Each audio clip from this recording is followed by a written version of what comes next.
Hello everyone. In today's lecture, we will deal with the linear dependence and linearly independence with some examples.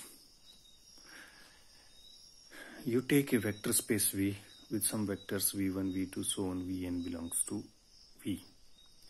We say that these vectors are linearly dependent over F if there exists some scalars alpha 1, alpha 2, so on, alpha n from the given field F.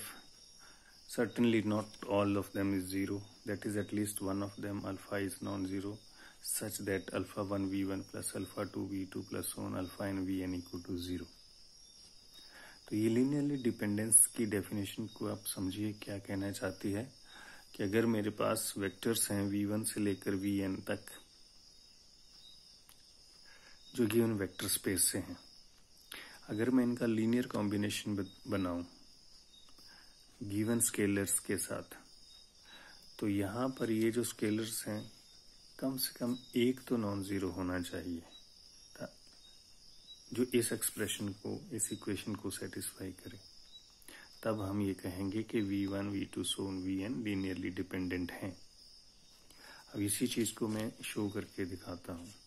मैंने चार vector ले रखे हैं v1, v2, v3 and v4। मैं ये show करूंगा ये linearly depend करते हैं, यानी कि जब मैं इस ऐसे वाला एक्सप्रेशन बनाऊंगा अल्फा आइज के लिए, तो इन अल्फा आइज में कम से कम एक तो नॉन जीरो होगा। सारे भी हो सकते हैं, जैसा कि इस एग्जांपल में मैंने अल्फा 1 की वैल्यू 1 ली, अल्फा 2 की -2 ले ली, अल्फा 3 की -3 ले ली, अल्फा 4 की -4 ले ली। ये चारों वैल्यूज को मैंने इसमें पुट कर दिया। ये देखो, जैसे पुट किया और सिंप्लीफाई किया तो मेरे पास सारे एक्सप्रेशंस ने मुझे प्लस माइनस करके जीरो वेक्टर दे दिया। ये जीरो वेक्टर होता है एक्चुअली। तो इस तरह से देखो अल्फा आइज कोई भी जीरो नहीं है, बट इनका लीनियर कॉम्बिनेशन जीरो हो गया। It means v1, v2, so on, vn are linearly dependent vectors. अगली बात है लीनियरली इंडिपेंडेंट वेक्टर्स की। लीनियरली इंडिपेंडेंट वेक्टर्स क्या होते हैं? v1, v2, so on, vn from the vector space are said to be linearly independent if we make the linear combination of v1, v2, v so on, vn with alpha i's and equate to 0, then I must have all the alpha i's to be zeros. तो ध्यान से देखना है, जब इस expression को मैं solve करूं तो अल्फा की सारी वैल्यूज जो है वो जीरो आनी चाहिए।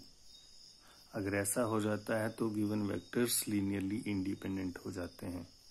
जैसे कि ये तीन वेक्टर लिए मैंने, एक v1, v2, v3, और ये लीनियर कॉम्बिनेशन वाला इक्वेशन बना दिया alpha 1 v1 plus alpha 2 alpha 3 v3 equal to 0 करके।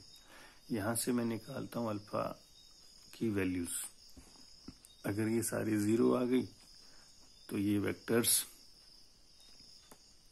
लीनियरली इंडिपेंडेंट हो जाएंगे।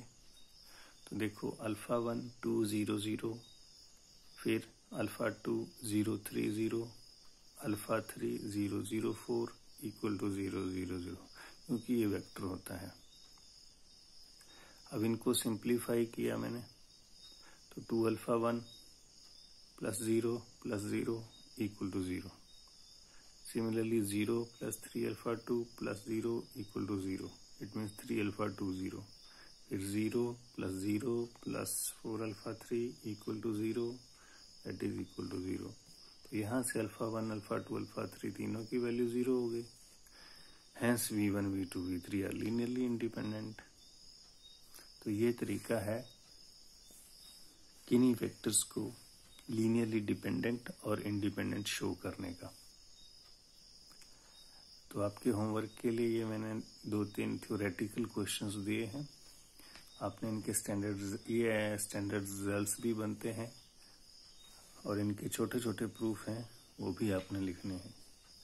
क्या है कि अगर लीनियरली डिपेंडेंट सेट का मैं एक बड़ा सेट बनाऊं, यानी कि सुपर सेट लूँ तो वो भी लीनियरली डिपेंडेंट होता है। और लीनियरली इंडिपेंडेंट का सबसेट लीनियरली इंडिपेंडेंट होता है। And every non zero singleton subset of V is linearly independent over F।